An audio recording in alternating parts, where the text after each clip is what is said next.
Welcome guys. सो आज हम शुरू करेंगे हमारे जैंगो रेस्ट फ्रेमवर्क का दूसरा सेशन। ठीक है। अगर आपने इससे पहले वाला वीडियो देखा होगा तो हमने सेशन वन में क्या क्या चीज़ें कवर की थी वो मैं यहाँ पे लिख दिया हूँ। जो आपको ग्रीन सेक्शन में दिख रहा है ये सब कुछ हम कवर कर चुके हैं सेशन वन में। अगर आप डायरेक्ट इस वीडियो पे आ रहे हैं तो मैं आपको सजेस्ट करूंगा कि आप एक बार बेसिक चीज़ें जो है उसको समझ लीजिए और आप पहले वीडियो के बाद ही सेकेंड वीडियो को फॉलो कीजिए। ओके। तो जिन्होंने भी सेशन वन कंप्लीट कर लिया है हम चलते हैं अब सेशन टू के बारे में। तो इसमें हम क्या क्या चीज़ें कवर करने वाले हैं ये मैंने यहाँ पे लिख दिया। एक एक करके हम सारे के सारे चीज़ों के बारे में डिटेल में डिस्कस करेंगे और इसको ऐसे डिस्कस करेंगे कि इसके बाद आपको दोबारा इन सारी चीज़ों को लेकर के कोई कंफ्यूजन ना रहे। ठीक है। काफ़ी डिटेल में हम कवर करेंगे। इसके अलावा भी मैं एक दो टॉपिक और ऐड करूंगा। ऑन द गो हम इसको ऐड करेंगे। बट फिलहाल जो मैं टॉपिक लिखा हूँ इसको हम शुरू करते हैं। ठीक है। तो आज का जो हमारा पहला टॉपिक है वो है मॉडल डीबी। डेटाबेस के अंदर जो भी डेटाबेस के अंदर जो भी टेबल्स होते हैं कॉलम्स होते हैं और जो हमारे जेंगो में जो हम मॉडल्स बनाते हैं क्लासेस होते हैं उसके बारे में। ठीक है, शुरू करते हैं। तो जैसे कि आप सबको पता है कि हमारे पास एक डेटाबेस होता है हर एक एप्लीकेशन का जहाँ पे हम डेटा स्टोर करते हैं। इस डेटाबेस में ये हमारा एक डेटाबेस है। ठीक है। मैं कोशिश करूंगा कि मैं अपनी ड्राइंग को थोड़ा सुधारूं बट अगर मेरा ड्राइंग थोड़ा गंदा रहेगा तो प्लीज़ थोड़ा मैनेज कीजिएगा। पर हमारे डेटाबेस में क्या क्या होता है, हमारे डेटाबेस में कॉलम होते हैं, टेबल्स होते हैं, मल्टीपल टेबल्स होते हैं हर एक चीज़ों के लिए। जैसे सपोज हमारा कोई शॉपिंग वेबसाइट है तो वहाँ पे हमारे कस्टमर से रिलेटेड टेबल होगा, हमारा प्रोडक्ट रिलेटेड टेबल होगा, रेटिंग रिलेटेड टेबल होगा, पेमेंट रिलेटेड टेबल होगा। ठीक है। इस टेबल ये जो टेबल है, ठीक है, हमारे पास मल्टीपल टेबल्स हो सकते हैं जिसको मैं अभी फिलहाल T1 बोलता हूँ। और एक टेबल में क्या होता है, ये मल्टीपल कॉलम्स होते हैं। राइट। ये मल्टीपल कॉलम हो सकते हैं। हो सकता है कि ये कस्टमर आईडी हो, ये कस्टमर का नेम हो। ठीक है। ये कुछ और हो लाइक एड्रेस। तो अब क्या होता है कि हम अलग अलग डेटाबेस जो है वो यूज करते हैं अलग अलग तरीके के इंफॉर्मेशन को स्टोर करने के लिए। जैंगो के अंदर जो हमें डिफॉल्ट डेटाबेस मिलता है वो सीक्वल लाइट का डेटाबेस हमें सेटअप करके मिलता है। अगर आपको याद हो लास्ट सेशन में हमने जो कोड सेटअप किया था यहाँ पे, अगर आपको दिख रहा है सेटिंग्स डॉट पी वाई के अंदर हमने क्या किया था, हमने एक जेंगो प्रोजेक्ट बनाया था और इसमें जो हमें सेटिंग्स डॉट पी वाई के अंदर डेटाबेस का जो सेक्शन है यहाँ पे, ये एक डिफॉल्ट सीक्वल लाइट का हमें डेटाबेस क्रिएट होकर के मिला था। क्यों मिला था? क्योंकि सीक्वल लाइट जो है वो काफी लाइट वेट डेटाबेस है। पर अगर हम बात करें दूसरे डेटाबेसेस की, अगर हमें कोई और डेटाबेस है जो जैंगो के साथ सेटअप करना है तो क्या कौन कौन से डेटाबेस को जैंगो सपोर्ट करता है। तो अगर हम यहाँ पे आए और हम अगर इसके डॉक्यूमेंटेशन पे जाएं तो यहाँ पे आप देख सकते हो कि ये सारे डेटाबेस है जैसे सीक्वल लाइट है, ओरेकल है, पोस्टग्रे सीक्वल है, हाँ, मारिया डीबी है, माई सीक्वल है, ये सारे डेटाबेस जैंगो सपोर्ट करता है। इसके अलावा कुछ थर्ड पार्टी प्रोवाइडर्स भी है डेटाबेस के जिसको भी जैंगो सपोर्ट करता है, जैसे कॉकरोच डीबी है, फायरबर्ड है। ठीक है। यहाँ पे गूगल क्लाउड स्पैनर है, माइक्रोसॉफ्ट सीक्वल सर्वर है, ये सारे डेटाबेसेस को जेंगो सपोर्ट करता है। तो आप कोई भी डेटाबेस का कॉन्फ़िगरेशन जो है वो आप जेंगो प्रोजेक्ट में कर सकते हो। आपको क्या करना है, आपको इस डेटाबेस सेक्शन के अंदर यहाँ पे उसका जो भी इंजन नेम है, डेटाबेस का नेम है, यूजर नेम, पासवर्ड वगैरह ये सब यहाँ पे सेटअप करना है। हालांकि जो कन्वेंशन है वो ये है कि आप जो भी कॉन्फिडेंशियल इन्फॉर्मेशन है जैसे यूजर नेम, पासवर्ड, ये सारी चीजें आप इसको अलग एक लॉग फाइल में रखिए और उसका लिंक जो है यहाँ पे आप उसका रेफरेंस जो है आप यहाँ पे दे सकते हैं। ठीक है। तो ये तो हो गया डेटाबेस के बारे में बात कि कौन कौन से डेटाबेस जैंगो सपोर्ट करता है। अब हम ये बात करेंगे कि मॉडल्स क्या होता है। ठीक है। तो अब हम क्विकली चलते हैं अपने इस स्क्रीन पे। जैसे कि मैंने आपको बताया कि एक डेटाबेस के अंदर मल्टीपल टेबल्स हो सकते हैं। ठीक है। मल्टीपल टेबल्स हो सकते हैं। T2 हो गया। अब क्या होगा कि इस टेबल में जो टेबल का नाम है इसको जैंगो में हम मॉडल क्लास के नाम से जानते हैं। तो अगर मैं आपको यहाँ पे लेके चलूँ, ये देखिए ऐसे करके हम एक मॉडल को डिफाइन करते हैं। तो अगर मैं इसको थोड़ा सा इसका एक डिस्क्रिप्शन दे दूं तो क्या है कि Django डॉट डीबी ये एक पैकेज है, उसके अंदर हमारा एक मॉडल्स करके पैकेज है। ये एक पैकेज है, दिस इज अ पैकेज। ठीक है। इस पैकेज को यूज करके इस पैकेज के अंदर एक मॉडल करके ये क्लास है, कैपिटल एम में आपको जो दिख रहा है ये एक क्लास है, दिस इज अ क्लास। हम क्या करते हैं कि हमको अगर खुद का एक मॉडल बनाना है, मॉडल जब मैं बोल रहा हूं तो आप मॉडल से ये समझिए कि मैं एक टेबल के बारे में बात कर रहा हूं, दिस इज अ मॉडल। तो जैंगो में हम टेबल को मॉडल बोलते हैं, this is also a model, model class. ठीक है। तो जब हम एक मॉडल क्लास बनाते हैं, ठीक है, तो ये क्या करता है, ये हमारे डेटाबेस में एक टेबल को रिप्रेजेंट करता है। तो जैसे कि यहाँ पे एक क्लास है जिसका नाम है पर्सन, और ये क्या हो रहा है, ये model package models package dot model class से इनहेरिट हो रहा है। तो मतलब ये क्या हो गया, ये एक, इसको आप बोल सकते हो कि इसका पेरेंट क्लास या बेस क्लास है। ठीक है। इसको यूज करके आपने एक अपना खुद का कस्टम क्लास बनाया जिसका नाम है पर्सन। ठीक है। तो अब ये जो पूरा का पूरा लाइन है, ये लाइन, ये हमारे डेटाबेस में, मतलब अभी के लिए जो हमारा डिफॉल्ट डेटाबेस है सीक्वल लाइट, उस सीक्वल लाइट डेटाबेस में पर्सन जो है ये एक टेबल बन जाएगा। ऐसे करके ये एक टेबल बन जाएगा। ठीक है। अब हम क्या करेंगे, अब हम आगे चलते हैं। ठीक है। अब हम आते हैं लाइन नंबर 2 पे। यहाँ पे आप देखिए ये हमारा एक वेरिएबल है फर्स्ट अंडरस्कोर नेम। इस फर्स्ट अंडरस्कोर नेम को हमने कैसे डिफाइन किया है, मॉडल्स, जो कि अगेन हमारा पैकेज है, डॉट कैरफील्ड। कैरफील्ड क्या है, ये एक क्लास है, जैसे हमारा मॉडल एक क्लास था, ये हमारा एक क्लास है।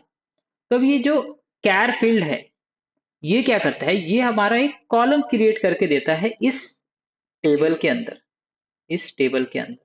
ठीक है। तो ये जो है ये हमारा, एक मैं थोड़ा सा और गैप ले लेता हूँ यहाँ पे, ये हमारा एक टेबल यहाँ, कॉलम यहाँ पे क्रिएट करके दे देगा। ये हो गया फर्स्ट नेम। ठीक है। तो ये मॉडल डॉट कैरफिल, कैरफिल क्या है, ये अगेन एक क्लास है, और इसके अंदर जो पैरामीटर है इसके बारे में हम बात करेंगे। पर वैसे क्या होता है कि ये जो कॉलम है, ये इस, यहाँ पे हम डिफाइन करते हैं कि इस कॉलम में हम मैक्सिमम 30 कैरेक्टर्स को ही इंसर्ट कर सकते हैं, एक्सेप्ट कर सकते हैं। उससे ज्यादा कैरेक्टर रहेगा तो हमें वो एरर थोक रहेगा या फिर वो इंसर्ट नहीं हो। ठीक ऐसे ही दूसरा हमारा एक कॉलम है जो है लास्ट नेम करके, लास्ट नेम, ये भी हमारा एक दूसरा कॉलम बन जाएगा इसी टेबल के अंदर।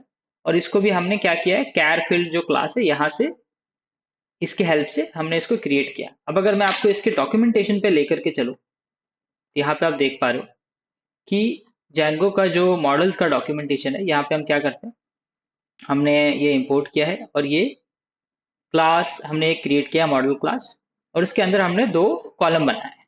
अब ये जो फील्ड है, ये अलग अलग टाइप के फील्ड होते हैं। हो सकता है कि कोई कैरेक्टर फील्ड है, अगर हमें रोल नंबर, किसी पर्सन का एज को स्टोर करना है तो हम वहाँ पे इंटीजर ले सकते हैं। अगर किसी स्टूडेंट के रोल नंबर को स्टोर करना है तो हम वहाँ पे इंटीजर फील्ड को लेंगे।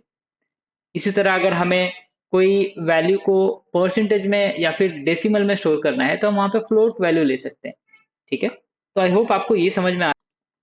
तो ऐसे करके जब आप यहाँ पे लेफ्ट साइड में देखिएगा तो यहाँ पे काफी सारे फील्ड्स है, फील्ड के टाइप है, वो आप यूज कर सकते हो। जैसे कि एक फील्ड होता है बुलियन फील्ड, जहाँ पे आप ट्रू और फॉल्स जो है वो स्टोर करते हो।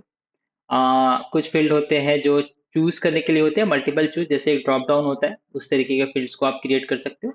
ठीक है। अगेन तो ये हमारा जैंगो ओआरएम का क्लास नहीं है, इसीलिए मैं इसके बारे में ज्यादा डिस्कस नहीं करूंगा। हालांकि हम इसके अलग अलग टाइप के कॉलम्स को हम यूज करेंगे जब हम अपना खुद का प्रोजेक्ट बनाएंगे और जब चीजों को और प्रैक्टिस करेंगे डिटेल में। बट फिलहाल मुझे आपको सिर्फ मॉडल समझाना था, मॉडल और ये जो टेबल, और इस टेबल के अंदर जो ये कॉलम और यहाँ पे जो ये हम वेरिएबल्स को क्रिएट करते हैं, कैर फील्ड, इंटीजर फील्ड, इनका क्या इंपॉर्टेंस है, ये क्यों क्रिएट करते हैं, ये कैसे डेटाबेस में रिप्रेजेंट होता है। ठीक है। आई होप आपको यहाँ तक चीजें क्लियर है। अगर आप इसमें कंफ्यूज है कि ये कैर फील्ड है, अगर मुझे किसी और तरीके टाइप का सपोज मुझे ईमेल आईडी स्टोर करना है तो क्या यूज करना पड़ेगा। तो हर एक टाइप के इंफॉर्मेशन के लिए अलग अलग कैर फील्ड, सॉरी, अलग अलग फील्ड्स जो है यहाँ पे बनाए गए हैं Django मॉडल्स के अंदर। ठीक है। तो वो आप जैसे जैसे प्रोजेक्ट्स बनाओगे, चीजें प्रैक्टिस करेंगे, हम आगे जा करके और भी फील्ड्स देखेंगे। उसका आप फिलहाल टेंशन मत लीजिए। फिलहाल आपको ये जानना जरूरी है कि मॉडल्स, डेटाबेस, टेबल और कॉलम, इन सबका क्या कॉन्सेप्ट है, ये चीजें कैसे इंटरनली कनेक्ट होती है या एक दूसरे के साथ काम करती है। ठीक है। आई होप आपको यहाँ तक चीजें समझ में आई है। अब हम क्या करेंगे, अब हम अपने जैंगो प्रोजेक्ट में जाएंगे, इन सारी चीजों को प्रैक्टिकली करेंगे। जैंगो प्रोजेक्ट में जाने से पहले मैं आपको एक और कॉन्सेप्ट के बारे में बताना चाहूंगा, जो कि होता है एप्स। ऐप से मेरा क्या मतलब है। तो फॉर एग्जाम्पल कि हमारा एक, मैं आपको डायग्राम के थ्रू बताता हूँ यहाँ पे। ये सारी चीजें मैं हटा देता हूँ।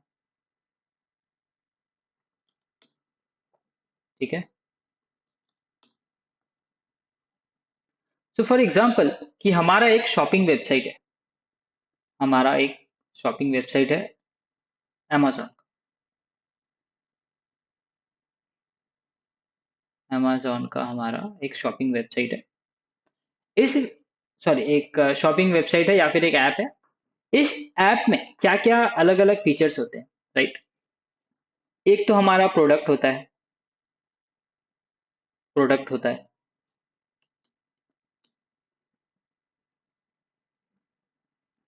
दूसरा हमारा क्या होता है, हमारे यूजर्स होते हैं, हमारा रेटिंग होता है,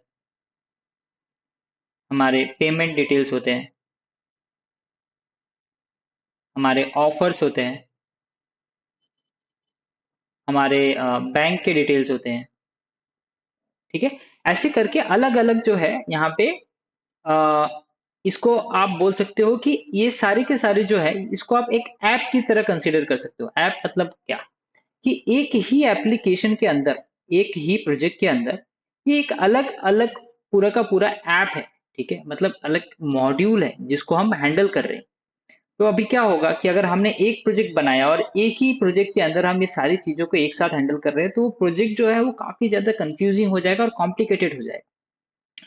तो अब इन सारी चीजों को अलग करने के लिए, अलग अलग रखने के लिए और सेपरेट हैंडल करने के लिए हम क्या करते हैं कि हम अलग अलग एप्स बनाते हैं। तो कल को अगर हमारे यूजर की किसी फीचर में हमें चेंज करना है, तो हम सिर्फ इसी ऐप में काम करेंगे, ना कि बाकी ऐप्स में काम करेंगे। कल को अगर हमें अगर एक नया पेमेंट गेटवे ऐड करना है, तो हम इस पेमेंट वाले ऐप पे काम करेंगे, ना कि हम बाकी के ऐप्स में काम करेंगे। ठीक है। तो ऐसे क्या होगा कि हमारा जो सेपरेशन ऑफ वर्क है वो काफी अच्छे से मेंटेन होगा। हम्म? तो हम क्या करते हैं, ऐसे ही जब हमारा जैंगो का एक प्रोजेक्ट बनता है, तो हम उसके अंदर अलग अलग एप्स को बनाते हैं, जिसका एक सेपरेट डेटाबेस मेंटेन होता है, एक सेपरेट लॉजिक मेंटेन होता है, सेपरेट फ्रंट एंड भी मेंटेन होता है, हर एपीआईज मेंटेन होते हैं, हर एक चीज जो है वो सेपरेट मेंटेन होते हैं, ताकि ये सब एक दूसरे से ज्यादा डिपेंडेंट ना हो। और कल को अगर हमें फ्यूचर में कुछ नया चीजें, न्यू चीजें ऐड करनी है या फिर मॉडिफाई करनी है, तो हम उसको इजीली कर सकते हैं। ठीक है। तो ये एक ऐप का कॉन्सेप्ट होता है जैंगो के अंदर। आई होप अगर आप जैंगो सीखे हो या पढ़े हो तो आपको ये चीजें आती होंगी, बट फिर भी मैंने आपको एक कॉन्सेप्ट रिफ्रेश करने के लिए ये सारी चीजें बताया। तो हम क्या करेंगे, जैसे कि हमने ये एक प्रोजेक्ट बनाया है यहाँ पे, हमारा प्रोजेक्ट का नाम क्या था, मूवी लवर करके हमारा प्रोजेक्ट था। हम वैसे ही एक ऐप बनाएंगे। तो जैंगो के अंदर हमारा एक कमांड है। पहले मैं क्या करता हूँ कि मैं एक यहाँ पे अपना वर्चुअल एनवायरनमेंट जो है वो एक्टिवेट कर लेता हूँ। C D V E N V, C D movie lover, C D V E N V, कहाँ गया मेरा virtual environment, C D V E N V, हाँ, ये हमारा वर्चुअल एनवायरनमेंट जो है वो एक्टिवेट हो चुका है। अब मैं अपने प्रोजेक्ट के रूट डायरेक्टरी में जा रहा हूँ, सी डी मूवी लवर, ये मैं आ गया अपने प्रोजेक्ट के रूट डायरेक्टरी में। ठीक है। अब हम क्या करेंगे, अब हम एक ऐप बनाएंगे, जैंगो ऐप। इसको बनाने के लिए हमारा कमांड जो है जैंगो एडमिन। अगर आपको ये याद है, हमने फर्स्ट सेशन में इसको काफी डिटेल में कवर किया था कि ये कैसे काम करता है। ये कमांड लाइन यूटिलिटी है जो एडमिनिस्ट्रेटिव टास्क के लिए काफी यूजफुल होता है। तो जैंगो एडमिन स्टार्ट ऐप, और हम यहाँ पे क्या करेंगे, ऐप का नाम दे देते हैं। फिलहाल हम अभी ये नाम दे देते हैं मूवी, क्या नाम दें हम इसका, मूवी लवर है तो हम इस ऐप का नाम मूवी ऐप दे देते हैं। ठीक है, ये हमारा ऐप, अगर आप यहाँ पे लेफ्ट हैंड साइड में देखिएगा तो हमारा एक ऐप जो है ये बन करके रेडी हो गया। ठीक है, ये आपको दिख पा रहा है। ओके, तो अब हम अगर इसको थोड़ी देर के लिए क्लोज करें इस फोल्डर को, और हमारे में रूट जो प्रोजेक्ट का फोल्डर है इसको ओपन करें, तो आप यहाँ पे देखिए कि क्या क्या फाइल्स है। इनिट है, S G I P Y file है, settings dot P Y file है, यूआरएल है, डब्ल्यू एस जे और manage dot P Y file है। पर हमने जब ऐप बनाया तो इसके अंदर कुछ और फाइल्स जो है वो क्रिएट हुए हैं, जैसे कि admin dot P Y, apps dot P Y, models हो गया, टेस्ट डॉट पी वाई हो गया, व्यूज डॉट हो गया। ये सब कुछ शायद जब आपने जैंगो पढ़ा होगा, अगर आप जैंगो पढ़ के यहाँ पे आ रहे हैं जैंगो फ्रेमवर्क सीखने के लिए, रेस्ट फ्रेमवर्क सीखने के लिए, तो आपको ये चीजें समझ आ रही होंगी। बट यहाँ पे कुछ फाइल्स जो है ये हमें पहले से क्रिएट की हुई मिलती है। तो यहाँ पे अगर आप देख पा रहे हैं एक models dot P Y file करके ऑलरेडी क्रिएटेड है। ये क्या होता है, ये हमारे जैसे कि मैंने आपको बताया कि डेटाबेस को रिप्रेजेंट करता है। अब हम क्या करेंगे, हम यहाँ पे अपना एक खुद का मॉडल क्लास बनाएंगे जो हमारे SQL लाइट के डेटाबेस में एक टेबल को रिप्रेजेंट करेगा। ठीक है, टेबल को, और उसके अंदर जो भी हम फील्ड्स बनाएंगे वो उस टेबल के अंदर कॉलम को रिप्रेजेंट करेगा। ठीक है, तो आई होप आपको ये समझ में आ रहा है। अब हम क्या करेंगे, क्विकली एक क्लास बनाएंगे, हमारे क्लास का नाम हो जाएगा मूवी। इसको हम क्या करेंगे, हमारे मॉडल्स डॉट पैकेज के अंदर से हम मॉडल क्लास को, मॉडल मॉडल क्लास को इंपोर्ट करेंगे। इसको यूज करके हम अपना मूवी क्लास बनाएंगे, जिसमें पहला जो हमारा फील्ड है ये होगा नेम मॉडल्स डॉट कैर।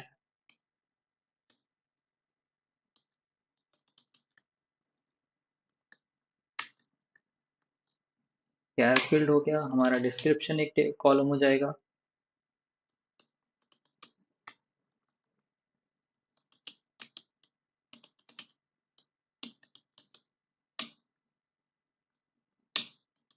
और हम एक और कॉलम बनाएंगे एक्टिव करके कि क्या वो अभी फिलहाल मूवी जो है वो एक्टिव है या नहीं है। मैं जस्ट ये एक अलग तरीके का फील्ड ले रहा हूँ जो आपको समझ में आए।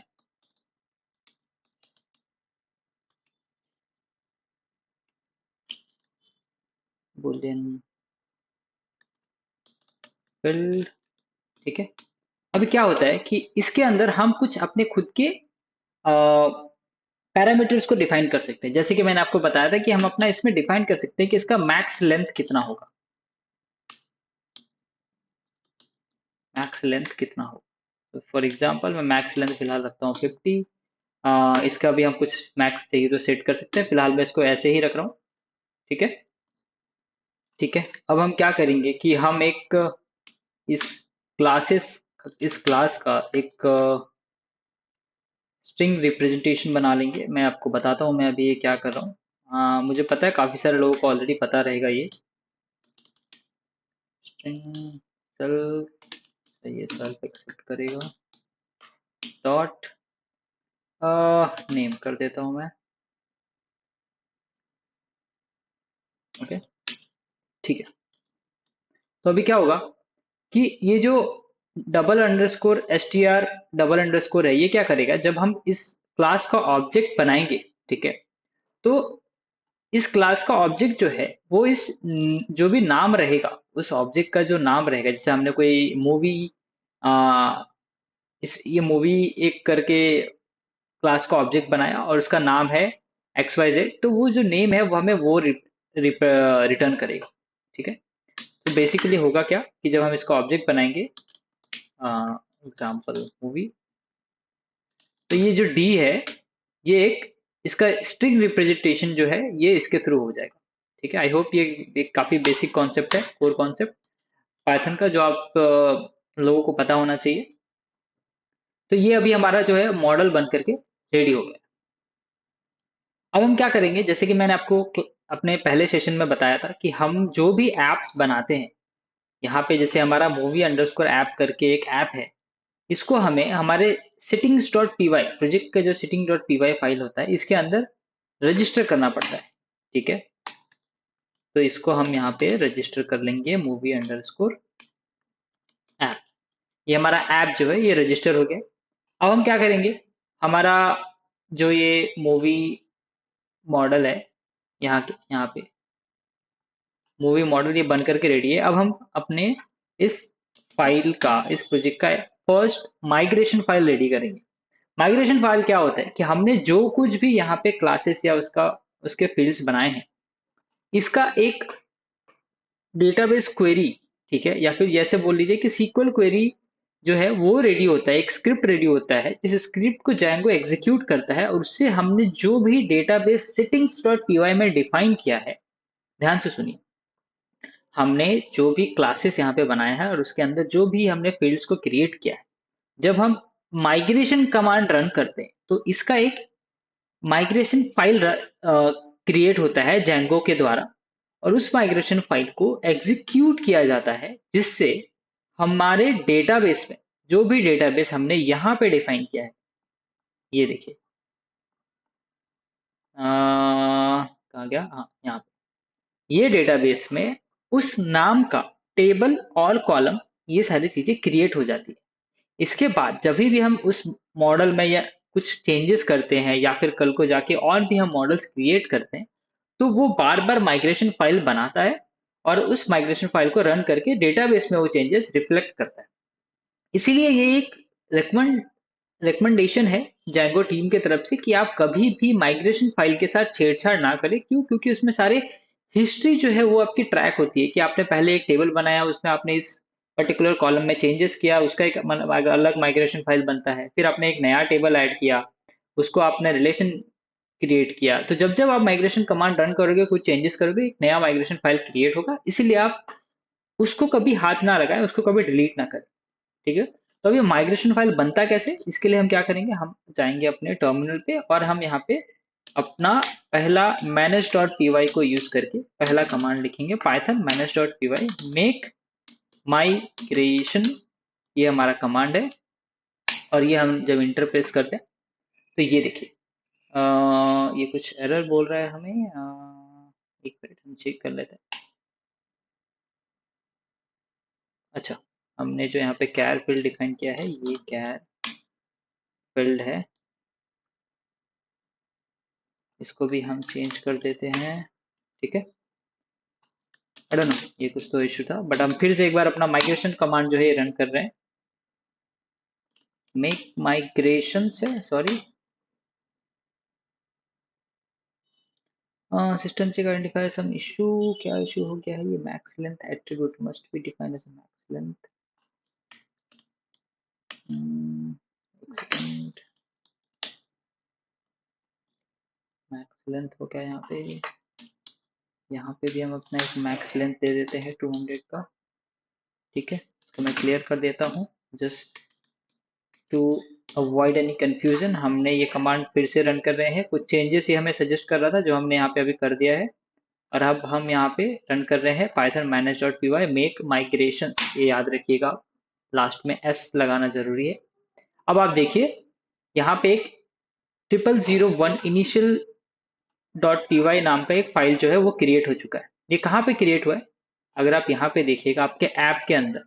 क्यों? क्योंकि हो सकता है हर एक ऐप में अलग अलग टेबल हो, इसीलिए हर एक टेबल के लिए, सॉरी, हर एक ऐप के लिए एक अलग माइग्रेशन फाइल जो है, फोल्डर जो क्रिएट होता है।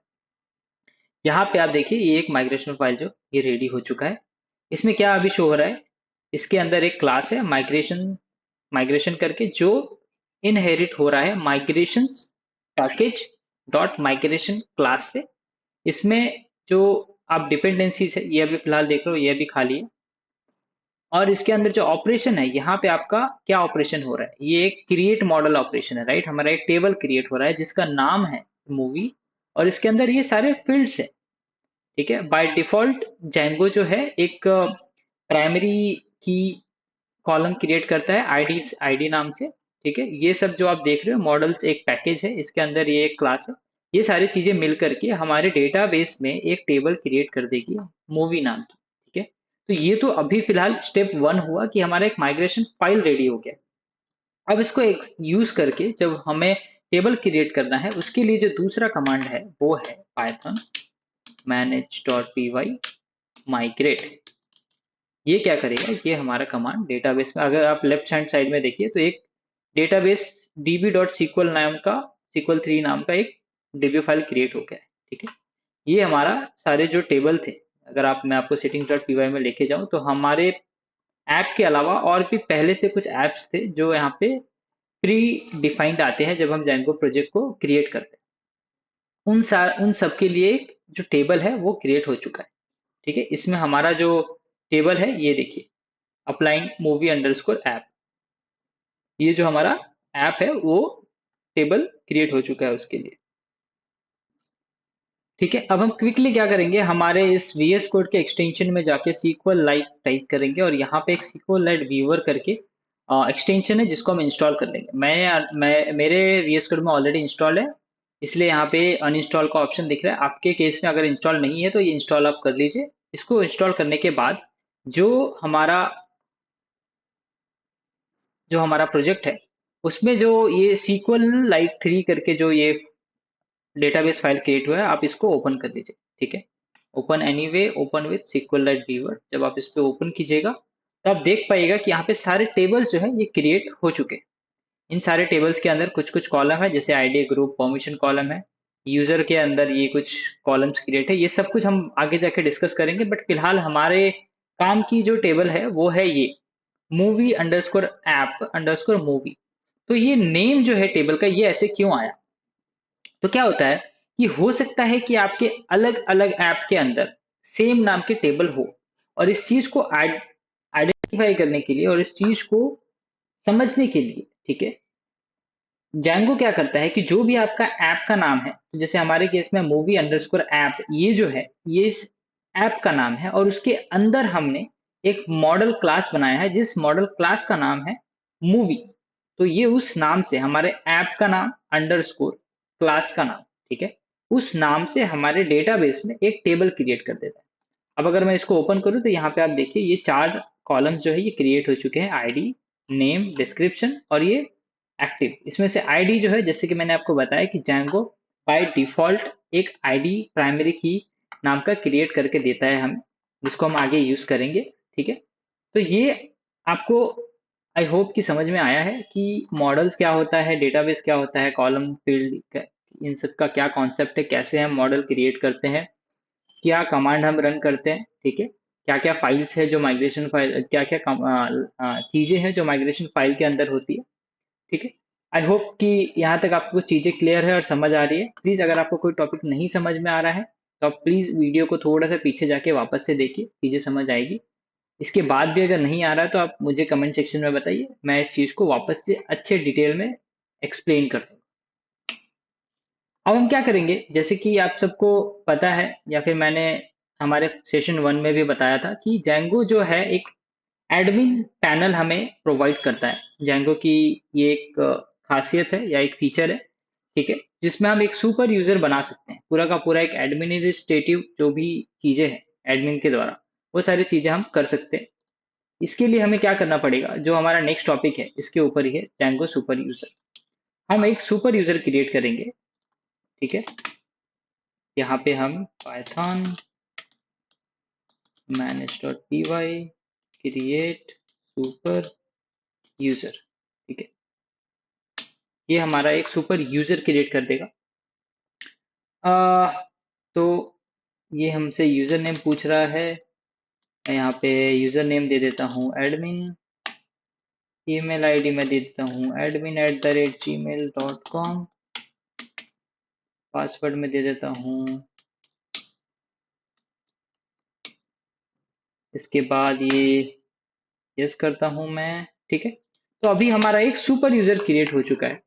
तो इसको थोड़ा सा और एक्सप्लेन करने के लिए अगर मैं वापस से आपको डेटाबेस वाले टेबल में लेके जाऊं, तो जैसे कि आपने देखा कि यहाँ पे एक यूजर करके जो हमारे पास एक कॉलम है, सॉरी एक टेबल है।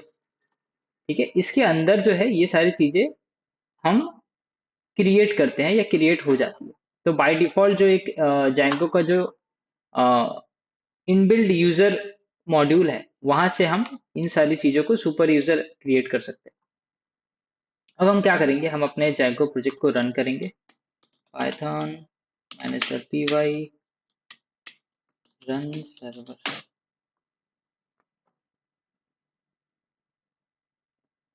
ठीक है, ये क्या करता है, हमारे जैंगो प्रोजेक्ट को एग्जीक्यूट कर देता है। मैं इसको ओपन कर लेता हूँ क्विकली।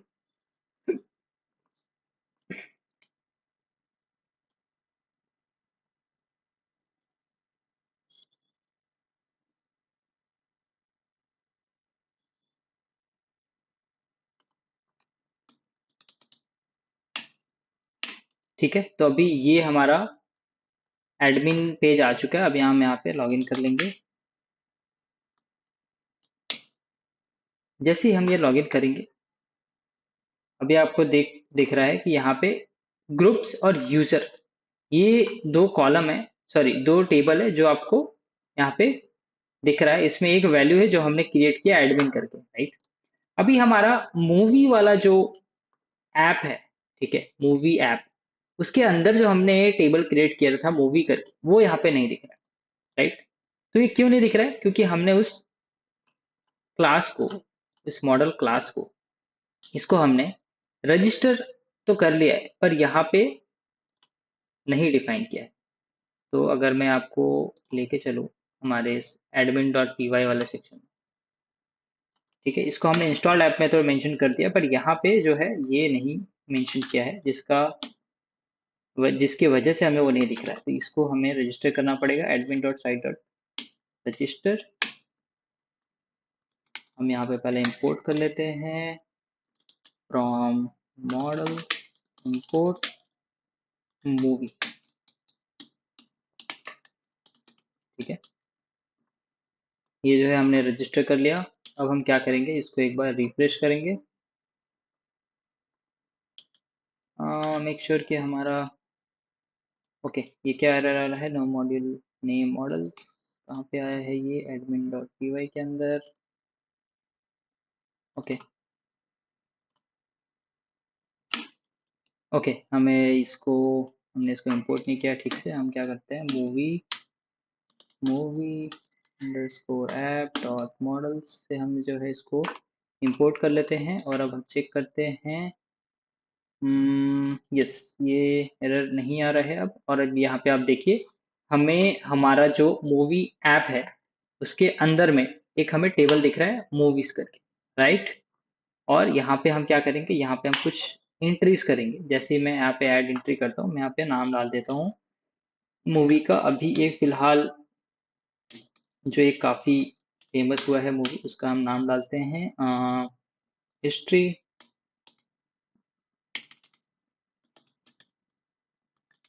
ड्रामा। एक्टिव कर देता हूँ, मैं सेव कर देता हूँ। हम एक और फाइल, एक और मूवी जो है वो क्रिएट कर लेते हैं। क्या करें हम, ले लेते हैं हम जन्नत। डिस्क्रिप्शन,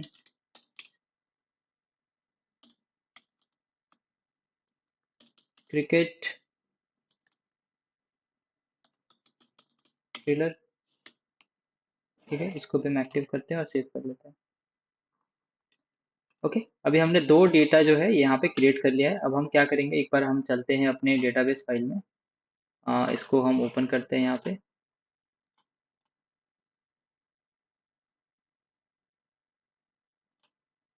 अभी अगर आप यहाँ पे देखिए तो हमारे डेटाबेस में ये दो वैल्यूज जो है ये दिख रहे हैं। इसमें ये वन जो है, वन इस ट्रू को रिप्रेजेंट करता है, और अगर ये फॉल्स होता तो ये जीरो दिखता है यहाँ पे। और आईडी जो आप देख रहे हो, ये वन और टू, ये डिफरेंट आईडीज है।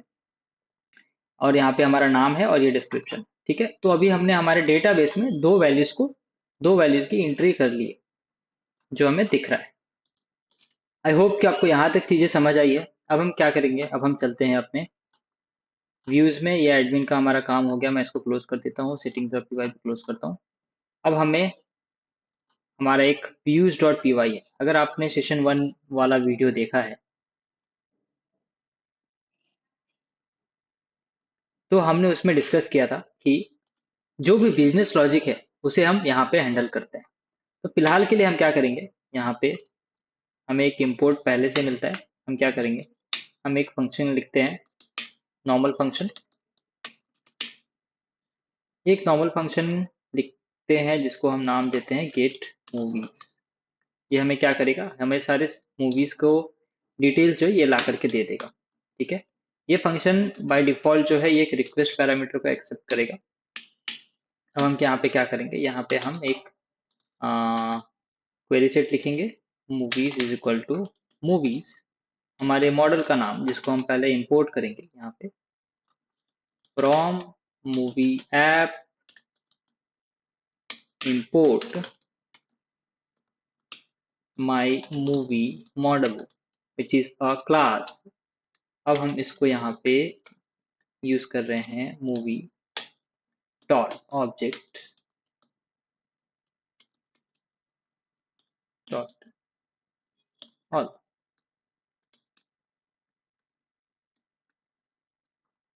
सॉरी, यहाँ पे ऑब्जेक्ट होगा। ठीक है, अब मैं कुछ नहीं करूंगा, मैं इसको जस्ट यहाँ पे प्रिंट करूंगा फिलहाल के लिए मूवी, और हम देखेंगे कि ये हमें क्या डेटा देता है। पर हम यहाँ तक पहुंचेंगे कैसे, हमारा ये फंक्शन रन कैसे होगा। ठीक है, तो पहले तो हमारा जो एक कमांड है पाइथन जैंगो के प्रोजेक्ट को रन करने के लिए, आप सबको पता चल चुका है, पाइथन manage.py रन सर्वर। इससे हमारा जैंगो प्रोजेक्ट जो है वो रन हो जाता है। पर अभी हमारा नेक्स्ट क्वेश्चन है कि हम इस फंक्शन तक कैसे पहुंचेंगे। ठीक है, इसके बारे में थोड़ा डिस्कस करते हैं। तो जैसे कि आप यहाँ पे देख पा रहे हो हमारे सेटिंग्स डॉट पी वाई में, मैं आपको लेके चलता हूँ हमारे प्रोजेक्ट के जो प्रोजेक्ट का जो हार्ट है उसके पास। यहाँ पे अगर आप देखिए तो हमारे जो एंट्री पॉइंट है वो कहाँ से होगा, वो होगा यहाँ से। ठीक है, मूवी लवर्स जो प्रोजेक्ट का नाम डॉट यूआरएल, तो प्रोजेक्ट के अंदर, मैं आपको क्लोज कर देता हूँ, प्रोजेक्ट के अंदर जो यूआरएल डॉट पी वाई है ये यहाँ पे आएगा। यहाँ पे आएगा और यहाँ पे देखेगा कि अगर हमने यूआरएल में, मतलब अगर हमारा यूआरएल ये है लोकल होस्ट 8000।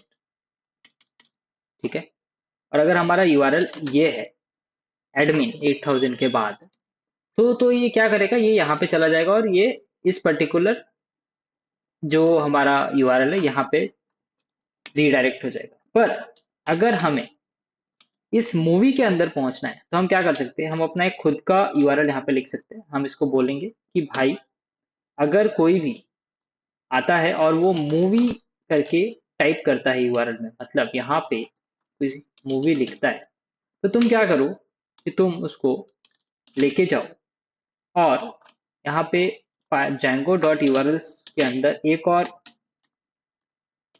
फंक्शन है जिसको हम बोलते हैं इंक्लूड। ठीक है, तो इस इंक्लूड के अंदर हम क्या करेंगे, हम बोलेंगे, सॉरी इसको मैंने क्लोज कर दिया, यहाँ पे एंड में जाते हैं। इस इंक्लूड के अंदर हम इसको बोलेंगे कि भाई तुम उसको रीडायरेक्ट कर दो, कहाँ पे रीडायरेक्ट कर दो, मूवी ऐप डॉट, इसके अंदर भी एक यूआरएल डॉट पी वाई जो है वो हम बनाएंगे। ठीक है, वहां पे आप रीडायरेक्ट करो। तो अब मैं क्या करूंगा, इसको मैं क्लोज कर देता हूँ। मूवी ऐप जो है हमारा, यहाँ पे एक हम फाइल बना लेते हैं यूआरएल्स डॉट पी वाई करके, और हम इसको बोलेंगे कि तुम यहाँ पे रीडायरेक्ट कर दो। अभी मैं फिलहाल यहाँ पे कुछ नहीं लिख रहा हूँ और मैं इसको यहाँ पे मेंशन कर दिया कि अगर कोई आता है यूजर और उसने मूवी करके यहाँ पे 8000 के बाद मूवी करके डाला है, तो वो हमारे ऐप के यूआरएल्स डॉट पी वाई में रीडायरेक्ट कर देगा। ठीक है, अब यहाँ पे हम क्या करेंगे, हालांकि ये सारी चीजें आपको पहले से पता होगी, मुझे पता है क्योंकि आपने जैंगो पढ़ा होगा और उसके बाद ही आप जैंगो रेस्ट फ्रेमवर्क पढ़ रहे हैं। पर फिर भी चीजों को जस्ट रिफ्रेश करने के लिए, और अगर कुछ लोग हैं जिसमें जिनको पहले ये डाउट हुआ होगा या क्लियर नहीं है या भूल चुके हैं, उनके लिए मैं सारी चीजें रिपीट कर रहा हूँ ताकि कोई भी कंफ्यूजन ना रहे किसी भी पॉइंट पे और आप स्मूथली चीजों को समझ सके। ठीक है, ओके, तो हम ये अपने ऐप के अंदर जो यूआरएल्स डॉट पी वाई है वहां पे हम एक पाथ क्रिएट करेंगे, जिसको मैं यहाँ पे क्या करता हूँ, यहाँ से इंपोर्ट कर लेता हूँ। मैं इस एडमिन को हटा देता हूँ क्योंकि इसकी हमें ज़रूरत नहीं है यहाँ पे, इसको भी मैं हटा देता हूँ। और मैं यहाँ पे क्या बोलता हूँ कि अगर किसी ने मूवी डाला है, ठीक है, मूवी डाला है, तो तुम क्या करो, तुम उसको लेकर के आओ। कहाँ लाओगे, उसको तुम लेकर के आओ हमारे मॉडल्स के, पहले तो हम इंपोर्ट कर लेते हैं, व्यू को हमें इंपोर्ट करना पड़ेगा, राइट? क्योंकि हम उस व्यू के, हमारा जो ऐप के अंदर ये जो व्यू है, इस फंक्शन को हम रन करने वाले हैं, राइट? तो हमने क्या किया, हमने import from views, import get movies करके जो हमारा फंक्शन था उसको हमने इंपोर्ट कर लिया। और हमने बोला जैंगो कि भाई, जैंगो को कि भाई अगर कोई आता है और मूवी करके डालता है तो तुम क्या करो, उसको इस फंक्शन के पास भेज दो और इसके बाद हम आगे देख लेंगे। तो हम क्या करेंगे, यहाँ पे आते हैं, हमने यहाँ पे प्रिंट कर दिया। यहाँ पे मैं एक स्ट्रिंग भी दे देता हूँ, माई मूवीज, ठीक है। तो ये हमारा ये एरर क्यों आ रहा है, ठीक है, ओके। तो आई होप आपको ये चीजें समझ में आई है। हम settings डॉट py से हमारा पूरा फ्लो जाएगा। यहाँ से ये जो है हमारा इंटर होगा प्रोजेक्ट के अंदर। यहाँ से हमारे प्रोजेक्ट वाले urls डॉट py में जाएगा, जहाँ पे हमने मेंशन किया है कि अगर कोई मूवी करके डालता है इंड पॉइंट। याद है आपको, हमने डिस्कस किया था इस टॉपिक के बारे में कि एक एपीआई के लिए, एक यूआरएल में या एपीआई में 4 तरीके के कंपोनेंट्स होते हैं। ये जो है ये एक इंड पॉइंट है, ये this is one of the component. और ये जब कोई टाइप करेगा मूवी, तो उसको हम रिडायरेक्ट कर रहे हैं यूआरएल डॉट py में, और वहां से इसको हम भेज रहे हैं कहाँ, हमारे व्यूज में, ठीक है। तो अब मैं क्या करूंगा, मैं क्विकली अपने प्रोजेक्ट को रन करूंगा एक बार, और हम देखेंगे कि हमने क्या सारी चीजें सही की है या कुछ है जो हमने मिस्टेक किया है, ठीक है। हम ये चीजों को बहुत ही बारीकी से एक एक चीजें करेंगे ताकि आपको सारी चीजें समझ में आए। कुछ गलतियां मैं पर्पसली भी करूंगा, ठीक है, उसको मैं बाद में एक्सप्लेन करूंगा। ये हमें अभी क्या आ रहा है, नो मॉड्यूल नेम व्यूज, कहाँ पे, हमारे मूवी डॉट, मूवी के अंदर जो यूआरएल है यहाँ पे, ओके ठीक है, इसको हम फिक्स कर। तो यहाँ पे जो हमारा इंपोर्ट होगा ये हो जाएगा movie underscore app dot views हो जाएगा, करेक्ट। इसके अंदर हमारा ये फंक्शन है। अब हम देखते हैं कि क्या हमारा एरर सॉल्व हुआ है। अह, ठीक है, from movie app import, can not import movie from movie app, ये कहाँ पे बोल रहा है, ये बोल रहा है व्यूज डॉट पी के अंदर। हम यहाँ चलते हैं, यहाँ पे हमने मॉडल इंपोर्ट करना भूल गए, ठीक है। अब देखते हैं, ओके। अभी हमारे सारे एरर जो है फिक्स हो चुके हैं। अब मैं क्या करूंगा, अब मैं चलूंगा यहाँ पे, और यहाँ पे मैं जो हमारा यूआरएल है इस पे मैं करूंगा इंटर, ठीक है। अभी आप देखिए यहाँ पे क्या आ रहा है एरर, कि द व्यू मूवी ऐप, ये हमारा ऐप का नाम है, राइट, डॉट व्यूज, उसके अंदर जो फंक्शन है get movie, it did not return a http response object, it return a none. ये एरर क्या क्या मतलब हुआ इसका, कि हमारा जो ये मेथड है ये कुछ भी रिटर्न नहीं कर रहा है, राइट। हालांकि इसे कुछ तो रिटर्न करना चाहिए। जब हम ये एपीआई को हिट करते हैं तो ये एपीआई एक रिक्वेस्ट भेजता है, पर इसको बदले में कुछ तो चाहिए, ठीक है। तो इसे अभी क्या चाहिए, इसे एक http रिस्पॉन्स ऑब्जेक्ट है, ठीक है। पर अगर हमने जो ये प्रिंट किया है, चेक करते हैं कि ये प्रिंट हुआ है या नहीं हुआ है। तो अगर मैं आपको यहाँ पे दिखाऊं, ये हमारा जो ये माई मूवी ये प्रिंट हो चुका है। ये हमारा एक क्वेरी सेट है, जहाँ पे हमें हमारा जो भी डेटाबेस के अंदर वैल्यू था वो यहाँ पे दिख रहा है, करेक्ट। अब हम क्या करेंगे, इस एरर को फिक्स करेंगे। हम क्या करेंगे, हम रिटर्न करेंगे, रिटर्न http रिस्पॉन्स, पर उससे पहले हम इसको इंपोर्ट कर लेते हैं from Django dot http import http response, ठीक है। और हम इसको यहाँ पे रिटर्न कर देंगे। अब हम एक बार वापस से अपने प्रोजेक्ट को रन करते हैं और देखते हैं कि क्या ये एरर सॉल्व हुआ। फिलहाल हम चाहिए तो आप इस फंक्शन को हटा सकते हो, मगर यूज नहीं कर रहे हैं तो।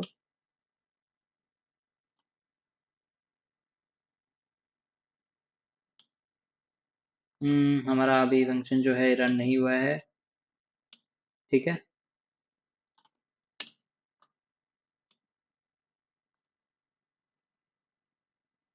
ओके, माय बैड, हमने ये क्यों हटाया पता नहीं। ये तो एक्सेप्ट करेगा ही।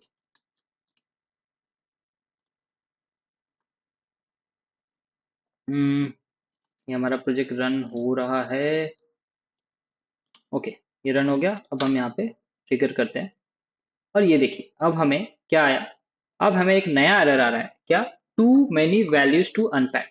ये सारे एरर्स जो है मैं ये पर्पसली ही लेकर के आ रहा हूँ ताकि आपको ये सारी चीजें समझ में आए कि ये क्यों ऐसा हो रहा है।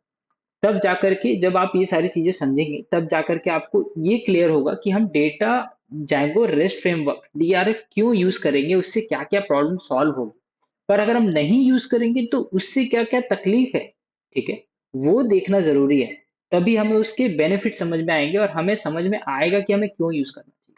ठीक है, तो एक तो एरर आपने इससे पहले देखा H T T P response वाला। दूसरा ये वैल्यू हमें क्या बोल रहा है, हमें कि too many values to unpack. इसका मतलब क्या होता है कि हमारे पास क्वेरी सेट में मल्टीपल वैल्यूज है और इससे उसको उन सारी वैल्यूज को अनपैक करने में प्रॉब्लम हो रहा है। ठीक है, तो पहले अब हम इसे फिक्स करना पड़ेगा। और इसे हम कैसे फिक्स करेंगे? हमारा जो एक क्वेरी सेट ऑब्जेक्ट है मूवीज, इसके अंदर एक फंक्शन होता है वैल्यूज का, डॉट वैल्यूज। ठीक है, इसको हम कॉल करें। ठीक है, अब हम कॉल कर रहे हैं इसको वैल्यूज। क्या लगता है अभी आपको कोई एरर आएगा या फिर हमारा आउटपुट आएगा? हाँ, चलिए एक बार इसको हम देखते हैं वापस से। अब हम चलते हैं अपने यूआई पे और इसको मैं जैसे ही हिट करूंगा, ये देखिए एक नया एरर आ रहा है। क्या आ रहा है? Too many values to unpack. ये अभी भी आ रहा है, क्यों आ रहा है? इसके बारे में आप थोड़ा वापस डिस्कस करते हैं। हमने इसकी वैल्यूज को तो प्रिंट कर लिया है, फेच कर लिया है। अगर मैं आपको यहाँ पे दिखाऊं हमारे प्रिंट स्टेटमेंट में, ये देखिए ये हमारा नया वैल्यू अब हमें आ रहा है दिख करके, जहाँ पे एक लिस्ट है, लिस्ट के अंदर एक डिक्शनरी है जिसके अंदर हमें वैल्यूज दिख रहे हैं। पर क्या है कि हमें इससे पहले लिस्ट में एक इटरेबल में कन्वर्ट करना पड़ेगा, तो ही हम इसको आगे यूज कर सकते हैं या फिर पास कर सकते हैं। ठीक है, तो हम क्या करेंगे क्विकली, हम इसको एक लिस्ट में कन्वर्ट कर देंगे। तो ये जो हम रिटर्न कर रहे हैं इसको हम इंड में जाके इसको मैं लिस्ट में कन्वर्ट कर देता हूँ और अब हम इसको वापस से एक बार रन करें। ठीक है, ये एरर जो है आपको ये सारे एरर्स ही आपकी कॉन्सेप्ट को क्लियर करेगा। मैं चाहूँ तो आपको मैं डायरेक्टली चीजें समझा सकता हूँ, मैं इतने डिटेल में नहीं जाऊंगा। पर आपको कभी भी इसका कोर और फंडामेंटल समझ में नहीं आएगा कि हम क्यों ये सारी चीजें यूज कर रहे हैं। ठीक है, अभी ये क्या बोल रहा है कि हमें H T T P response जो है ये भी रिटर्न करना है, राइट? तो हमने इंपोर्ट जो किया है उसके अंदर हम इस चीज को रिटर्न कर देते हैं। और अब हम चेक करते हैं कि हमें ये क्या आउटपुट देता है यूआई पे। हम यहाँ पे आते हैं और इसको इंटरप्रेस करते हैं और ये देखिए हमारा जो वैल्यू है डेटाबेस का, ये हमें यहाँ पे दिख रहा है, राइट? ठीक है, इससे पहले हमने H T T P response को यूज नहीं किया था। तो हम क्या करते हैं कि एक बार फिलहाल अगर आप कंफ्यूज हो रहे हो तो मैं आपको इसको वापस से रिपीट करता हूँ कि मैंने क्या किया।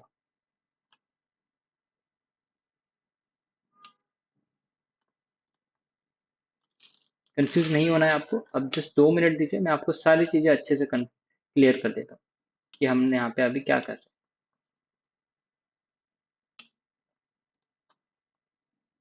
ठीक है, अगर आप यहाँ पे देखिए तो जब हम H T T P response use करते हैं, ये एक इसके द्वारा जब हम कुछ रिटर्न करते हैं तो अगर हम इटरेबल पास नहीं कर रहे हैं, मतलब लिस्ट में कन्वर्ट करके पास नहीं कर रहे हैं, तो भी ये चल जाता है। ठीक है, पर हमें इसकी वैल्यूज को रिटर्न करना है। मतलब अगर हम मैं अभी भी इस H T T P response के अंदर सिर्फ इसको मैं हटा देता हूँ, सिर्फ मूवी को रिटर्न करूँ, मूवी को पास करूँ, तो देखिए आप उसके बाद हमें क्या एरर आता है।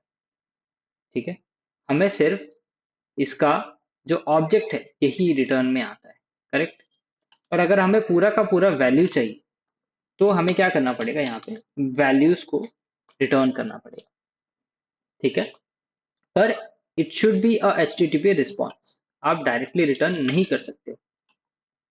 ओके, आपको आई होप कि ये चीजें समझ में आई है। अब हम क्या करेंगे, अब हम एक और क्लास है जिसको हम इंपोर्ट कर रहे हैं जिसका नाम है जेसन रिस्पॉन्स। ठीक है, और अब मैं क्या करूंगा, H T T P response की जगह पे जेसन रिस्पॉन्स डालूंगा यहाँ। ठीक है, और अब हम चेक करेंगे कि क्या आउटपुट आ रहा है। जब हमने इससे पहले HTTP रिस्पॉन्स यहाँ पे यूज किया था लाइन नंबर 8 में, तो ये चल रहा था, राइट। हमने जब वैल्यूज डाला तो हमारे डेटाबेस में उस टेबल के लिए जो भी कॉलम्स है वो सारे के सारे वैल्यूज हमें दिख रहे थे। और जब हमने वैल्यूज नहीं डाला, सिर्फ मूवी पास किया, तो जो हमारा ऑब्जेक्ट था, ऑब्जेक्ट का जो स्ट्रिंग रिप्रेजेंटेशन था वो दिख रहा था, राइट। अब हमने क्या किया है, हमने HTTP रिस्पॉन्स को हटा के हमने जेसन रिस्पॉन्स यहाँ पे डाला है, और अब हम चेक कर रहे हैं कि इसका क्या आउटपुट आता है। ठीक है, मैं यहाँ पे इसको रीलोड करता हूँ, और ये देखिए यहाँ पे क्या आ रहा है, in order to allow many dict object to be serialize set a safe parameter to false. ठीक है, इसका क्या मतलब होता है, देखिए। एक तो इसका रीजन ये है कि जब हम यहाँ पे जेसन रिस्पॉन्स को यूज करते हैं HTTP रिस्पॉन्स की जगह पे, तो जेसन रिस्पॉन्स जो है ये एक पाइथन का डिक्शनरी टाइप का डेटा को एक्सपेक्ट करता है, वो उसको ही सिर्फ यूज कर सकता है। इसका एक ड्रॉबैक है, तो इसको आप ड्रॉबैक बोलिए या फिर एक फीचर बोलिए। तो ये जो जेसन रिस्पॉन्स है ये इनहेरिट हुआ है HTTP रिस्पॉन्स से, मतलब HTTP रिस्पॉन्स से ये इनहेरिट हुआ है हमारा जेसन रिस्पॉन्स। ये हमारा क्या एक्सेप्ट करता है, जैसे HTTP रिस्पॉन्स ये किसी भी तरीके के टेक्स्ट को या फिर HTML फाइल को रेंडर कर सकता है और उसको UI पे भेज सकता है, ठीक है, किसी भी तरीके के। पर जेसन रिस्पॉन्स के साथ क्या प्रॉब्लम है कि इसको सिर्फ पाइथन डिक्शनरी ही चाहिए, बाकी सारे डेटा टाइप को नहीं यूज कर सकता है। ठीक है, तो हम क्या करेंगे, हम ये प्रिंट स्टेटमेंट पहले हटा देते हैं। हम ये जो हमारा वैल्यू है इसको हम एक डिक्शनरी में कन्वर्ट करेंगे। फिलहाल मैं इसको क्या करता हूँ कि हमारे एक नाम क्रिएट करते हैं, डेटा। डेटा के अंदर आ जाएगा हमारा एक और डेटा की, और यहाँ पे हम मूवीज डॉट वैल्यू।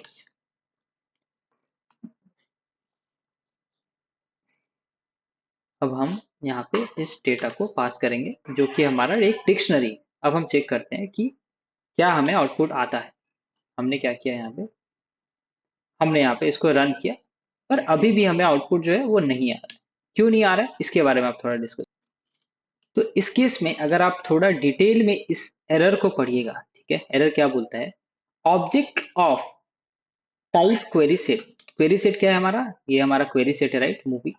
इसका जो ऑब्जेक्ट है, मतलब ये मूवी, ये जो ऑब्जेक्ट है ये, this is not a Jason serialisable. तो इसको जेसन सीरियलाइजेबल में कन्वर्ट करने के लिए हमें क्या करना पड़ेगा, फिलहाल हम इसको एक इटरेबल की तरह ट्रीट कर सकते हैं, और इसको मैंने एक लिस्ट में कन्वर्ट कर दिया। ठीक है, तो जब हम इसको लिस्ट में कन्वर्ट करेंगे तो ये क्या हो जाएगा कि डेटा हमारा एक की हो जाएगा, और उसका एक वैल्यू हो जाएगा लिस्ट, जिसके अंदर हमारा क्वेरी सेट का सारा वैल्यू स्टोर हो जाएगा, और हम इस डेटा को जेसन रिस्पॉन्स के अंदर पास कर रहे हैं।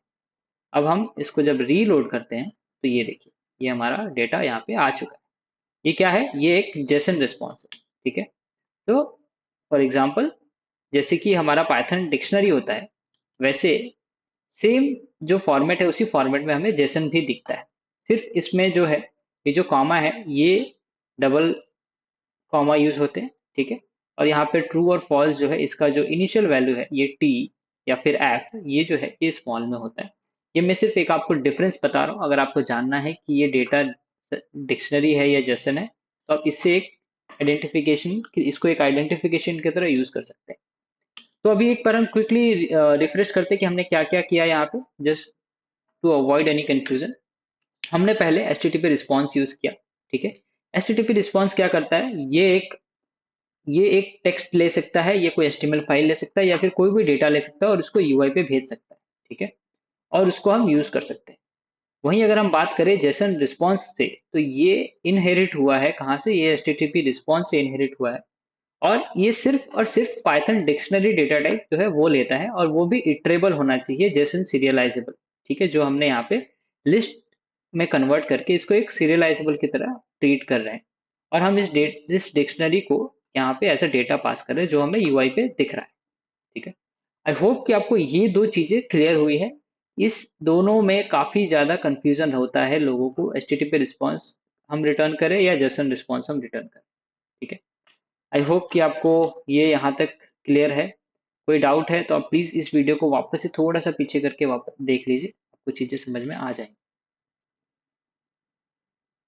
तो अभी हमने क्या किया, अभी हमने ये सारी चीजें जो है वो कवर की है। जेसन जेसन क्या है, जेसन रिस्पॉन्स क्या है, मैं इसको भी हाईलाइट कर देता हूँ यहाँ पे। ठीक है, अब हम क्या करेंगे, हालांकि यहाँ पे हमने दो चीजें देखी। एक कि हम अपने डेटाबेस से सारे ऑब्जेक्ट को, डेटाबेस में जो भी डेटा है उसको हम कैसे यूआई पे देख सकते हैं। ठीक है, अब हम क्या करेंगे कि अब सपोज हमारे पास, हमें सिर्फ एक ही मूवी चाहिए, एक मूवी का डिटेल चाहिए। तो अगर मैं यूआई यहाँ पे जाऊँ, तो एग्जांपल हमें सिर्फ इस मूवी का जो भी डिटेल्स है ये हमें देखना है। तो ये हम कैसे करेंगे, इसी पे बेस्ड है हमारा अगला टॉपिक जिसका नाम है जेसन रिस्पॉन्स इंडिविजुअल एलिमेंट। ठीक है, हमने ऑल एलिमेंट्स देख लिया, अब हम किसी एक इंडिविजुअल एलिमेंट को कैसे फेच करेंगे ये देखते हैं।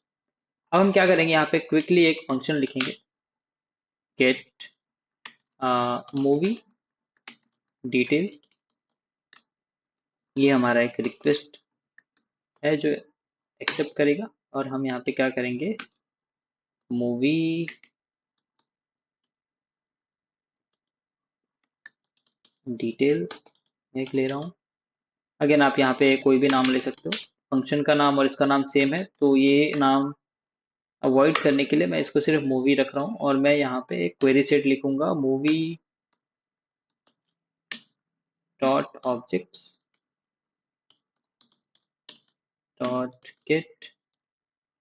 अब हम क्या करेंगे, हमें ये एक पर्टिकुलर मूवी चाहिए, राइट। हमारा रिक्वायरमेंट ये है कि हमें ये मूवी चाहिए, पर हम इस मूवी को कैसे ढूंढेंगे डेटाबेस में। तो हम क्या करेंगे, ये जो हमारा आईडी है ये हमेशा यूनिक रहता है, जो जैंगो में बाय डिफॉल्ट क्रिएट करके देता है। ठीक है, जैसे कि मैंने आपको पहले भी बताया था। तो हम इस आईडी को, आईडी नंबर जो है ये हम अपने इस फंक्शन में पास करेंगे। कैसे पास करेंगे, पहले तो हमारा जो एक फंक्शन है मूवी डिटेल्स, ये हमारा एक और पैरामीटर एक्सेप्ट करेगा पी के, जो कि प्राइमरी की है। और हम यहाँ पे अपने क्वेरी में मेंशन करेंगे पी के इज इक्वल टू पी के, मतलब प्राइमरी की इज इक्वल टू प्राइमरी की। तो कल को अगर हम यहाँ पे हमारा जो वैल्यू है हो सकता है 1 आए, तो ये वैल्यू जो है ये 1 हो जाएगा। अगर ये वी हम यहाँ पे 2 पास कर रहे हैं, तो ये जो वैल्यू है ये 2 हो जाएगा। ठीक है, उसके बेसिस पे हमें मूवी का डिटेल्स मिल जाए, इसीलिए हम यहाँ पे अभी पी के पास कर। ठीक है, तो ये name, this name and this name and this name it should be same. मतलब अगर मैं यहाँ पे नाम दे रहा हूँ कुछ भी, तो यहाँ पे भी मुझे नाम देना पड़ेगा कुछ भी। ठीक है, आई होप कि आपको ये समझ में आ रहा है। फिलहाल मैं पी के रखता हूँ। अब हम क्या करेंगे, हम इसको रिटर्न करेंगे। कैसे रिटर्न करेंगे, हम चाहे तो सेम इस तरीके से रिटर्न कर सकते हैं, पर मैं आपको इसको थोड़े और डिटेल में दिखाना चाहता हूँ कि जब मैं इसको रिटर्न करता हूँ, रिटर्न, इसको हम जेसन रिस्पॉन्स में ही रिटर्न कर रहे हैं। और यहाँ पे हमें क्या करना पड़ेगा, हमें अपना, मैं इसको डेटा ले लेता हूँ और हम यहाँ पे इस डेटा को पास करेंगे। ठीक है, अब आपको याद है अगर होगा, तो हम इस फंक्शन तक कैसे पहुंचे थे, हम इस फंक्शन तक पहुंचे थे इस urls.py के थ्रू। ठीक है, अब हम इस urls.py और हम इस urls.py तक कैसे पहुंचे थे, हमारे प्रोजेक्ट लेवल पे जो urls.py है वहां से। तो फिलहाल इस पे तो हमें कुछ काम नहीं करना है, हम इसको क्लोज कर देते हैं। और हम यहाँ पे क्या डालते हैं कि अगर किसी ने बात क्या किया कि हमें एक इंटीजर दिया, और इस इंटीजर में कोई भी वैल्यू दिया, तो हम क्या करेंगे, हम हमारे जो फंक्शन है मूवी डिटेल्स उसको रन कर देंगे। तो मैं यहाँ पे क्या कर रहा हूँ, उसको इंपोर्ट किया और इसको मैं यहाँ पे रन कर दूँ। ठीक है,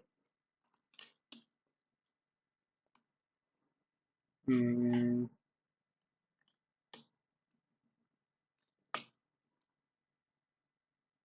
यहाँ पे क्या मिस्टेक हो रहा है, एक सेकंड।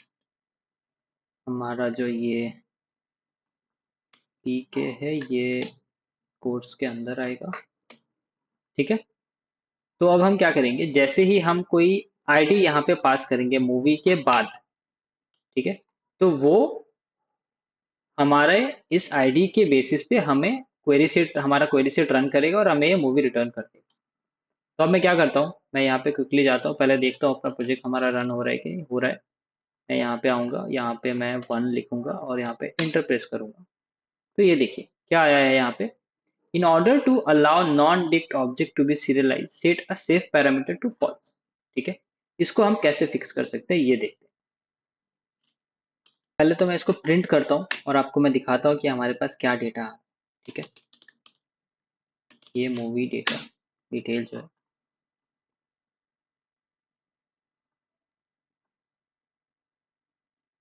मैं इसको एक बार फिर से रन करता हूँ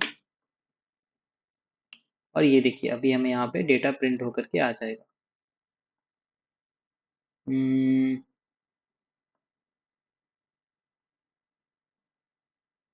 कहाँ गया हमारा data, movie details, movie details, movie details. क्या हमने कुछ गलत किया है? हाँ, ये देखिए यहाँ पे आ रहा है, राइट। ये जो हमारा ऑब्जेक्ट का स्ट्रिंग रिप्रेजेंटेशन था वो आ रहा है। अगर मैं यहाँ पे इसके डिटेल्स को अगर मैं यहाँ पे सीरियलाइज करना चाहता हूँ तो इसके लिए मुझे क्या करना पड़ेगा, उसको ध्यान से देखिए। मैं क्या करूँगा, ये जो डिक्शनरी है हमारा, यहाँ पे मैं दूंगा नेम, एक की बनाऊंगा नेम, यहाँ पे हो जाएगा मूवी डिटेल्स डॉट नेम। ठीक है, इसको हमें एक डिक्शनरी फॉर्मेट में कन्वर्ट करना पड़ेगा। ठीक है, DSC डिस्क्रिप्शन में जो है movie details dot description. I hope कि आप कंफ्यूज नहीं हो रहे, मैं ये सिर्फ अलग अलग चीजें इसलिए करके दिखा रहा हूँ ताकि आपको समझ में आए कि आप जब API खुद से लिखते हैं या डेवलप करते हैं तो क्या क्या चीजों का, क्या क्या प्रॉब्लम का हमें सामना करना पड़ता है। ठीक है, हमें एक एक चीज जो है वो खुद से लिखनी पड़ती है, हमें उसको सीरियलाइज करना पड़ता है, हमें उसको इस फॉर्मेट में बनाना पड़ता है कि हम उसे UI तक भेज सके। अब हमने क्या किया है, हमारे पास जो क्वेरी सेट था उसमें से हमने हर एक डेटा को, हर एक फील्ड के वैल्यू को उठा लिया है और एक जैसा एक डिक्शनरी में स्टोर कर दिया है और हम इसको एक जेसन रिस्पॉन्स के अंदर पास कर रहे हैं। अब देखिए, अब हम हमारा कोड जो है, हमारा जो प्रोजेक्ट है ये रन हो रहा है और हम इसको ब्राउजर पे हिट करते हैं। तो ये देखिए अब हमारा डेटा जो है ये अच्छे से दिख रहा है। ठीक है, तो देखा आपने, काफी सारी चीजें हमें करनी पड़ी। हमने क्या किया, हमने अलग अलग चीजें ट्राई की। हमने पहले HTTP जेसन रिस्पॉन्स के अंदर डायरेक्ट इस मूवी डिटेल्स को भेजा, क्वेरी सीट को भेजा, तो हमें एक आउटपुट आया, हमें एक एरर आया। ठीक है, हमने उसको इस तरीके से इस फॉर्मेट में भेजने की कोशिश की तो भी हमें एक एरर आया। तो अभी जब हमने इसको एक डिक्शनरी में कन्वर्ट किया और हर एक वैल्यू को निकाल करके एक इसका डिक्शनरी बनाया, तब जाकर के हमें इसका आउटपुट दिख रहा है। तो अभी इमेजिन कीजिए कि अभी कल को जाके हमारे यहाँ पे 20 अलग अलग फील्ड्स हैं। ठीक है, अलग अलग वैल्यूज है, तो हमें हर एक वैल्यू को, हर एक फील्ड को ऐसे एक डिक्शनरी में कन्वर्ट करना पड़ेगा और उसे हमें रिटर्न करना पड़ेगा, तब जाकर के हम उसे UI पे देख सकते हैं। ठीक है, इसमें मिस्टेक होने के कितने चांसेस है, हमें कितना टाइम कोडिंग में देना पड़ेगा। ठीक है, और ये कितना ज्यादा कॉम्प्लेक्स हो सकता है बड़े बड़े प्रोजेक्ट्स के लिए जहाँ पे अलग अलग टेबल्स जो है एक दूसरे से रिलेशनली जॉइंट है। इस केस में हमें काफी ज्यादा कॉम्प्लिकेटेड कोड लिखना पड़ता है अगर हम फ्रेमवर्क यूज नहीं कर रहे। ठीक है, तो ये तो हो गया कि जब हम फ्रेमवर्क यूज नहीं कर रहे हैं तो हम चीजों को कैसे करते हैं। हाँ, अब हम आगे डिस्कस करेंगे यहाँ से कि जैंगो रेस्ट फ्रेमवर्क से कैसे हम इस चीजों, इन सारी चीजों को इजीली, बहुत ही इजी तरीके से, सही तरीके से और बेटर वे में हैंडल कर सकते हैं और क्विकली अपनी चीजों को लिख सकते हैं। हमें इतनी सारी चीजों को ध्यान रखने की जरूरत नहीं है। तो अभी अगर मैं आपको अपने टॉपिक्स पे लेके चलूँ तो ये जो हमारा टॉपिक था Jason response and all element, इस पे जो है हम सारा डिस्कशन कर रहे थे। हालांकि मेरा प्लान तो था कि मैं इन दोनों चीज़ों को भी आज ही कवर करूं, पर हम इन सारे टॉपिक्स के काफ़ी डिटेल में गए हैं और ये सारी चीज़ें समझना भी बहुत ज़रूरी थी। उसके बिना ये सारी चीज़ें आपको बहुत ज़्यादा सेंस ना बनाए, शायद आपको समझ ही नहीं आएगा कि अरे हमें क्या प्रॉब्लम फेस करना पड़ा था जिसकी वजह से हम जैंगो रेस्ट फ्रेमवर्क यूज़ कर रहे हैं। इसलिए मैंने ये सारी चीज़ों को काफ़ी डिटेल में जाकर के डिस्कस किया है। हम क्या करेंगे, हम हमारा जो सेशन 3 रहेगा, हम उस सेशन में इसको काफी डिटेल में कवर करेंगे। यहाँ से अब हमारा सेशन 3 जो है ये सिर्फ और सिर्फ जैंगो रेस्ट फ्रेमवर्क के ऊपर बना हुआ रहेगा। ठीक है, इस पे सिर्फ इस जैंगो रेस्ट फ्रेमवर्क के ऊपर डिस्कशन करेंगे। तो आई होप कि आपको यहाँ तक चीजें समझ में आई है। Thank you so much.